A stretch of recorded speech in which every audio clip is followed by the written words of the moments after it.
네, 인간은 늘상 반복되는 일상 속에 살아가는 존재입니다. 그렇게 매일 똑같이 굴러가는 판에 박힌 하루하루는 사람의 마음을 지루하도록 만듭니다.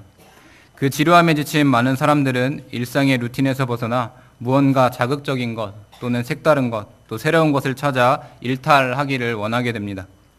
이전에 하지 않았던 일을 통해 뭔가 특별함을 경험하는 것이 그 일상의 반복으로 불거지는 문제들을 말끔하게 해결하게 해주고 더 나은 방향으로 이끌어 줄 것이라는 생각들에 그 삶이 점점 지배당하고 있는 것입니다. 이렇게 반복되는 일상 가운데서 벗어나고 싶어하는 인간의 그런 일반적인 마음은 오늘날을 살아가는 우리 기독 신자들에게도 영향을 미치고 있는 것 같습니다. 특별히 기도에서 그런 모습을 쉽게 발견하게 되는데 방언기도, 또 신유기도, 또 예언기도 등 소위 더 신령하다는 기도를 통한 더욱더 특별한 체험이 자신이 처한 상황들을 극복하고 해결하는 데 있어 도움이 된다고 생각하는 것입니다. 그렇지만 이러한 심상, 이 마음의 바탕으로 드리는 기도의 대부분은 신자들을 잘못된 길로 인도하는 결과를 낳게 됩니다. 왜냐하면 이러한 기도는 하나님께 드리는 진심 어린 기도가 되기보다는 자신의 영달, 즉 자기 목적을 달성하거나 나 자신이 다른 사람보다 조금 더 우수한 위치에 있기를 바라는 자신을 위한 기도가 되기 십상이기 때문입니다. 한마디로 허튼 기도, 사장되는 기도, 쓸모없는 기도가 되는 것입니다. 따라서 참된 기독신자는 기도의 특별함을 어떤 형태나 그 방식을 다르게 해서 느끼게 되는 것이 아님을 기억해야 합니다. 이 기도의 특별함은 기도를 올리고자 하는 기도자의 그런 진심 어린 심상, 그 마음의 바탕에 달려있음을 명심해야 합니다. 나 자신이 하나님 앞에 기도할 수 있는 자격과 또 능력을 부여받게 된 것, 그리고 그 기도를 통해 하나님께서 직접 부어주시는 은혜를 체험할 수 있게 된 이 기본적이고 일반적인 사실에 집중하고 더욱 우리 하나님 앞에 합당한 기도를 올려드리기를 힘쓸 때 그야말로 기도를 통한 특별함을 넉넉하게 누리는 존재가 될 수 있는 것입니다. 그렇다면 하나님께 진심 어린 기도를 올려드리기 위해 우리 기독 신자들이 마땅히 가져야 하는 그 심상, 그 마음의 바탕이란 과연 무엇이겠습니까? 이 오늘 본문 주님께서 그 제자들에게 친히 가르쳐 주신 기도인 이 주기도문을 통해 우리 기독 신자들이 하나님께서 원하시는 진심 어린 기도를 올려드리기 위해 결코 잊지 말고 반드시 기억해야 할 것에 대하여 함께 생각해 보길 원합니다. 첫째로 신자는 기도의 대상이 유일하신 한 분 하나님이심을 깨닫고 그분의 통치와 뜻이 속히 이루어지길 바라며 기도해야 합니다. 우리 본문 9절에서 10절을 합독하겠습니다. 그러므로 너희는 이렇게 기도하라. 하늘에 계신 우리 아버지여, 이름이 거룩히 여김을 받으시오며 나라가 임하옵시며 뜻이 하늘에서 이루어진 것 같이 땅에서도 이루어지이다. 아멘. 예수님께서는 기도에 대한 가르침의 시작을 하늘에 계신 우리 아버지라는 말로 시작하고 있습니다. 먼저 이 하늘에 계신이라는 말은 전통적으로 구약 시대부터 유대인들이 하나님에 대한 수식어로 사용했던 단어로 공간의 제한을 받지 않으시고 어디에나 존재하시는 우리 하나님의 편재성과 또 초월성을 나타내는 말로 사용되었습니다. 이는 신자의 기도를 받는 대상이 인간과는 차원이 전혀 다른 절대자이심을 알게 합니다. 이어지는 우리 아버지라는 단어는 구약과 신약에서 모두 사용되는데 하나님께서 모든 믿는 자의 아버지가 되심을 나타내는 것입니다. 즉 하나님과 그를 믿는 신자가 일촌 관계와 같이 친밀하고 가까운 사이가 되었음을 말하는 것입니다. 당시 유대인들은 하나님께서 이 하늘에 계신 절대자라는 사실을 통념적으로 공감할 수 있었겠지만 우리 아버지라는 그 말은 조금 낯선 표현이었을 것입니다. 왜냐하면 구약 성경에도 하나님을 아버지라고 표현하는 부분이 있기는 하지만 대부분 하나님 편에서 이스라엘 백성들을 부를 때 사용하셨던 단어이기 때문입니다. 또한 유대인들은 여호와의 이름을 회방하면 그를 반드시 죽일지어다라는 그 하나님의 말씀을 두려워했기에 이 성경에서 여호와라는 단어가 기록된 부분은 그 소리를 발음하지 못하고 다른 단어로 대처하거나 얼버무렸습니다. 이러한 연유로 하나님께서 우리의 아버지가 되신다라는 것은 그들에게 놀라운 소식으로 다가왔을 것입니다. 하지만 예수 그리스도를 통해 하나님과의 그 새 언약의 관계를 맺은 이 신약 시대의 신자들은 하나님의 자녀가 되는 권세를 받아 그 본래 정체성을 회복하게 되었으며 나아가 담대하게 우리 하늘에 계신 하나님을 우리 아버지라고 자연스럽게 고백할 수 있습니다. 이것은 기독 신자들만이 받은 특권입니다. 무력한 존재에 불과한 우리가 무한한 능력을 가지신 하나님 앞에 무언가를 요구할 수 있는 위치로 나아가게 되었다는 이 사실만으로도 우리는 하나님께 진심 어린 기도를 올려드리는 존재가 된 것입니다. 그러나 예수님께서는 거기에 그치지 않으시고 이름이 거룩히 여김을 받으시오며 라고 기도하라 명하셨습니다. 여기서 이름은 단순히 하나님의 이름만이 아닌 그의 전인격, 성품을 의미하는 것인데 이 하나님의 전인격과 성품이 거룩하게 여김을 받으시오며 라고 했으니 그 백성인 우리가 하나님을 거룩하게 하는 주체가 될 수 있다는 오해가 생길 수가 있습니다. 하지만 우리는 결코 그럴 수 없는 존재임을 잊지 말아야 합니다.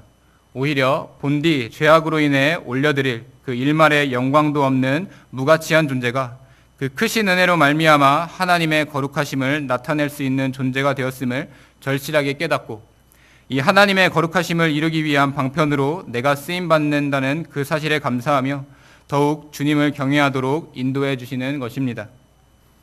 이렇게 유일하신 한 분, 절대자 하나님과 친밀한 관계를 가지며 그 거룩하심에 동참하게 된 성도는 자연스럽게 하나님의 나라가 임하고 하나님의 뜻이 하늘과 또 땅에서 이루어지기를 간구하게 됩니다. 앞서 하늘에 계신 하나님은 공간의 제약을 받지 아니하신다라고 했으니 여기서 하나님의 나라는 어떤 공간을 지정하는 것이 아니라 바로 하나님의 통치 또 그 자체를 의미하는 것입니다. 더욱이 하나님께서는 시간에도 제약을 받지 아니하시는 무한하신 속성도 가지고 계시니 그 통치는 현재는 물론 영원토록 계속되는 것임을 알 수가 있습니다. 때문에 성도는 계속될 대적들의 공격과 또 유혹을 물리치고 최후 승리를 거두는 하나님의 나라를 기다리며 오늘도 합당한 삶을 살 수 있게 해달라고 간구할 줄 알아야 하는 것입니다. 놀라운 것은 그 모든 뜻이 하늘에서 이루어진 것 같이라는 말씀에서 알 수 있듯이 그 모든 계획의 주체가 하나님이시기에 그 진행과 마침까지 이미 보장된 일이라는 것입니다. 하지만 우리가 그 보장된 뜻이 죄악된 이 땅에서도 속히 이루어지기를 간구할 줄 알아야 하는 것은 하나님께서는 당신의 구속 계획과 그 섭리대로 이 죄악된 세상 가운데 있는 백성들이 당신 앞에 온전한 영광을 올려드리기를 원하고 계시기 때문입니다.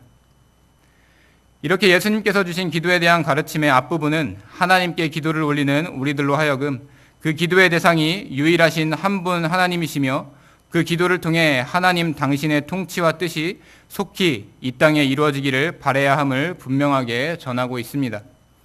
기도를 받으시는 하나님과 또 드리는 백성의 그 수직적인 관계가 올바르게 연결된 기도가 이 하나님을 아바 아버지라 부르는 그 기독 신자들이 올려드리는 진심 어린 기도가 되고야 마는 것을 깨닫게 하는 것입니다. 기도의 대상에 대해 이토록 명확한 예수님의 가르침이 있음에도 불구하고 그 사실조차 모르고 각자 자신의 소견대로 옳다 여기고 살아가는 세상의 세태는 참으로 가관이 아닐 수가 없습니다. 모든 만물을 창조하시고 또 그 뜻대로 다스리시는 절대자 하나님을 저 뒤로 배제해 버린 채로 내 머리로 믿어지는 어떤 존재를 향해 고개를 숙이고 또 손이 발휘되도록 빌고 있는 것입니다. 그 대상은 망자, 또 일반 사람들에게 존경을 받는 성인, 또 자연물 등입니다. 이렇게 하나님과 견주었을 때 한낱 미물에 불과한 것들, 하나님과 감히 견주지도 못할 것들을 향한 사람들의 간절한 모습은 어떠합니까?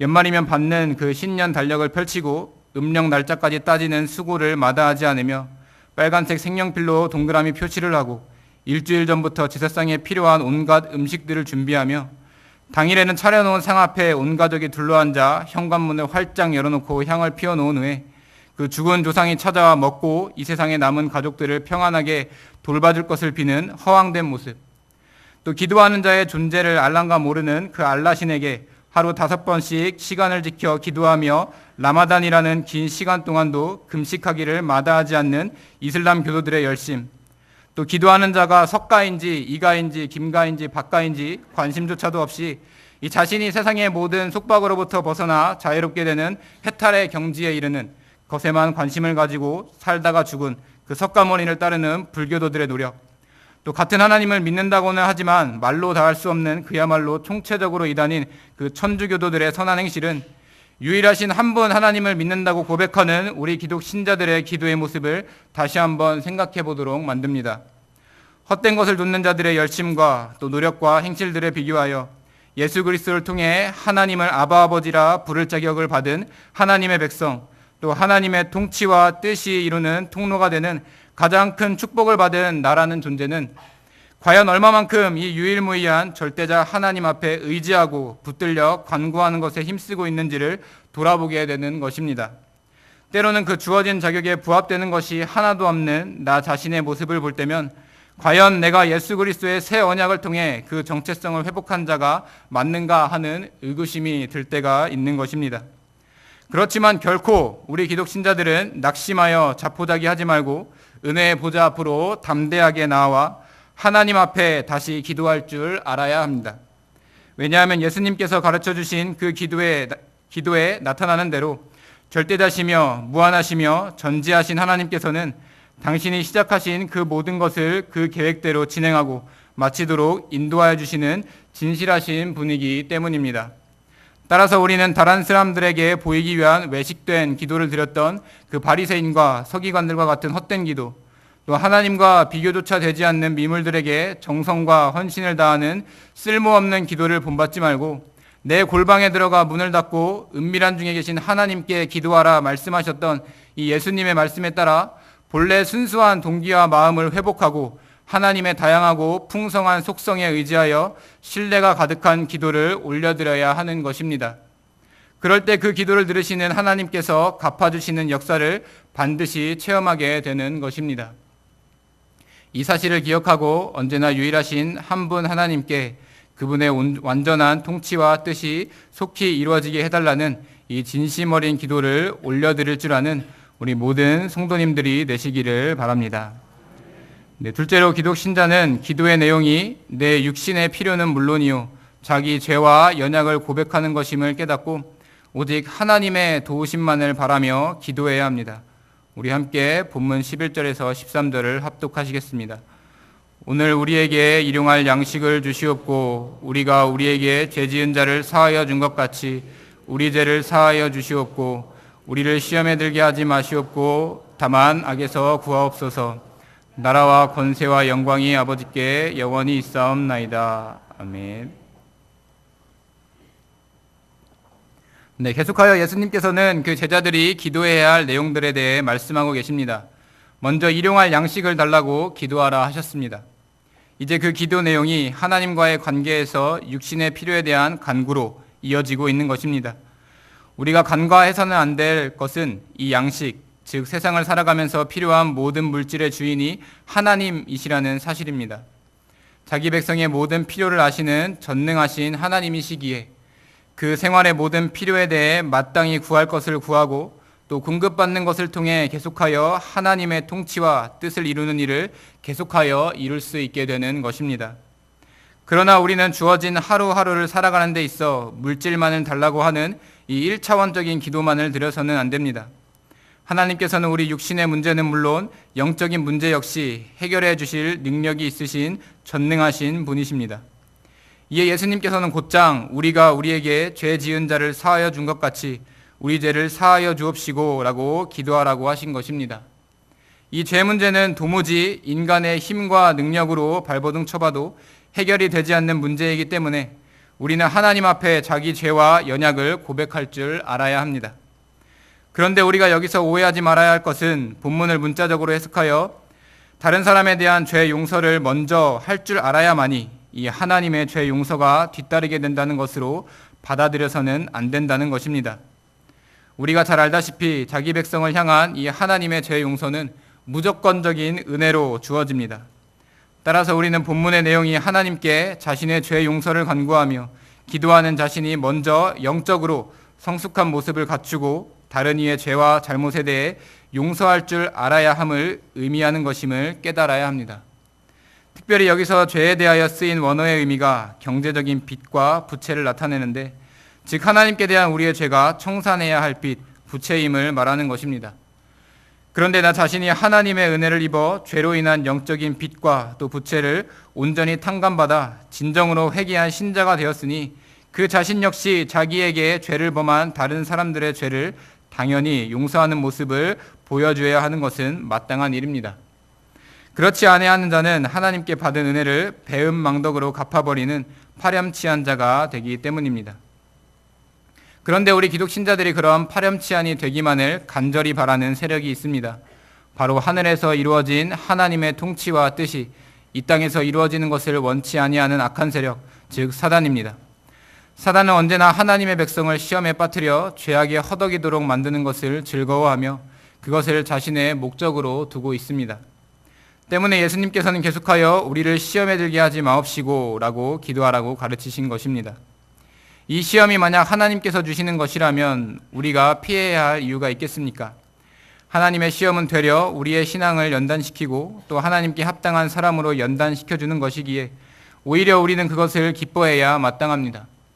물론 하나님께서 사단에게 그 시험을 허락하여 우리를 잠깐 악에서 빠지게 할 수도 있으시지만 그런 상황에 처하게 될지라도 하나님의 백성은 그 사단의 올무에서 구원해 주실 능력을 가지고 계시는 이 하나님의 도우심만을 구하며 나아갈 줄 알아야 합니다. 사단의 세력이 더 활개를 칠지라도 기죽지 말고 그때마다 다만 악에서 구하옵소서라고 적극적으로 하나님 앞에 기도하는 모습을 보일 때 이 사단의 올무에서 올가매어진 연약한 죄인에게 베풀어 주시는 그 하나님의 절대적인 구원과 승리를 끝내 맛보게 되는 것입니다. 우리는 예수님께서 주신 기도에 대한 가르침의 후반부의 내용을 통해 하나님께 기도를 올리는 그 내용이 나의 육신의 필요 그리고 죄와 연약을 고백하는 기도를 통해 오직 하나님의 도우심만을 구해야 함을 말하고 있음을 살펴보았습니다. 유일하신 한 분 하나님의 통치와 뜻이 속히 이루어지기를 바라는 신자는 자기 자신이 하나님의 소유임을 인정하게 되고 그 결과 모든 필요를 얻고 하나님의 도우심을 받아 나 아닌 다른 이를 용서하게 되며 나아가 이 사단의 시험과 모든 악에서 구함을 받게 되는 것입니다. 이것을 마음에 바탕을 두고 하나님 앞에 진정 어린 기도를 드리는 것은 나 자신이 기독신자라는 사실을 증거하는 시치미가 됩니다. 이 시치미라는 것은 매사냥에서 사용하는 말로 매가 바뀌거나 훔쳐가는 것을 막기 위해 그 매의 꼬리에 달아놓은 표식을 말합니다. 이 시치미를 통해 매의 주인은 물론 다른 사람들 역시 주인이 있는 매인 줄을 알게 됩니다. 그런데 때로는 시치미를 달고 있는 그 매를 놓아주지 않고 그 시치미를 떼어서 자기가 매의 주인인 것처럼 속이거나 또 자기 시치미를 달아놓고는 본 주인이 와도 모르는 척 천연덕스럽게 하는 행동에서 시치미를 떼다라는 말이 유래되었다고 합니다. 이렇게 자기가 하고도 하지 않은 척하고 알고 있으면서도 모르는 채 하는 의미를 가진 이 시치미를 뗀다라는 표현은 많은 기독신자들에게도 적용되는 것 같습니다. 특히 기도하는 모습에서 그 자태가 여실히 드러납니다. 자신이 육체적인 문제나 영적인 문제로 어려움에 처해 있을 때에는 그 죄와 연약을 모두 털어놓으며 하나님의 도우심만을 간구하며 살다가도 그것이 어느 정도 해결됐다 싶으면 시치미를 딱 떼면서 언제 그랬냐는 듯이 뻔뻔하게 하나님을 모른 척하는 행동을 비일비재하게 일삼는 것은 물론 자기 마음대로 하나님께 붙었다가 떨어졌다 하면서 자연스럽게 나 자신이 주인이 되는 신앙생활로 변모하고야 마는 것입니다.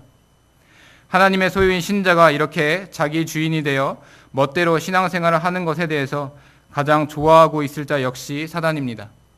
하나님 앞에 진심 어린 기도를 통해 찰싹 그 곁에 붙어 있어도 모자를 파내 자기 뜻대로 뭐든지 이루어지길 원하는 사단의 눈에는 갈피를 못 잡고 이리저리 헤매는 한 마리의 좋은 먹잇감이 되고야 마는 것입니다. 이렇게 주님을 통해 확실한 고백을 하지 못하고 갈팡질팡하는 나이롱 신자에게는 어느덧 사단의 시치미가 그 꼬리에 붙어 다시는 떼고 싶어도 뗄 수 없는 비참한 상황이 올지라도 그 어떤 변명도 할 수 없게 될 것입니다.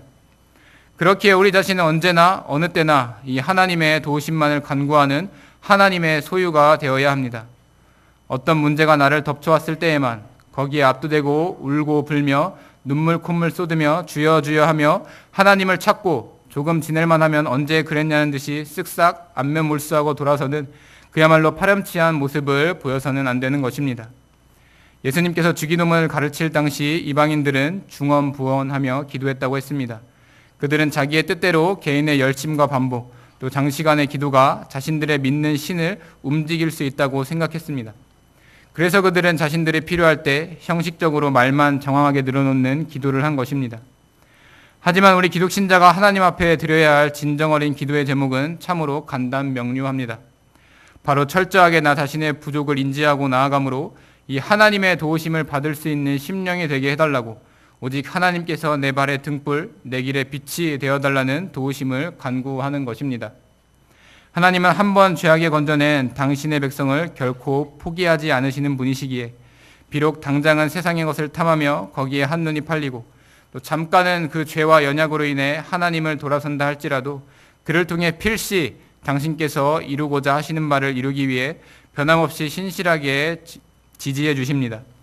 그런 긍휼과 자비와 사랑과 능력이 있으신 주님이시기에 우리는 나 자신이 해결할 수 없는 일상생활에서의 필요와 또 개인의 죄와 연약의 문제들을 두고 계속하여 하나님의 도우심을 간구할 수 있게 되는 것입니다. 이 놀라운 사실을 결코 기억 속 저 깊은 곳에 묻어두지 마시고 육신의 필요 그리고 자기 죄와 연약함을 하나님 앞에 철저히 고백하는 그 기도를 통해 반드시 주어지는 우리 하나님의 도우심을 체험하게 되는 그 진심 어린 기도를 날마다 올려드리는 우리 성도님들이 되시기를 바랍니다. 우리 경영의 모든 성도 여러분, 그리고 오늘 헌신을 다짐하시는 22, 23, 24 남전도회 회원 여러분, 예수님께서 직접 그 제자들에게 가르쳐 주신 기도는 오늘날의 기독 신자들도 셀 수 없이 많이 고백하고 있습니다. 그러다 보니 자연스럽게 이 기도가 하나의 고정된 기도문으로 받아들여져 단순히 반복하며 대수롭지 않은 기도로 여기는 것 같습니다. 심지어 지루한 루틴인 것처럼 치부해버리고 아무런 생각, 관념, 깨달음 없이 그저 암송하는 것에 주기도문에 의의를 두는 큰 실수를 범하고 있는 것입니다. 하지만 참된 기독신자는 주님께서 가르쳐 주신 이 기도가 인간이 하나님께 고백하는 것에 이상적인 모델의 역할을 해준다는 사실에 의의를 두어야 합니다.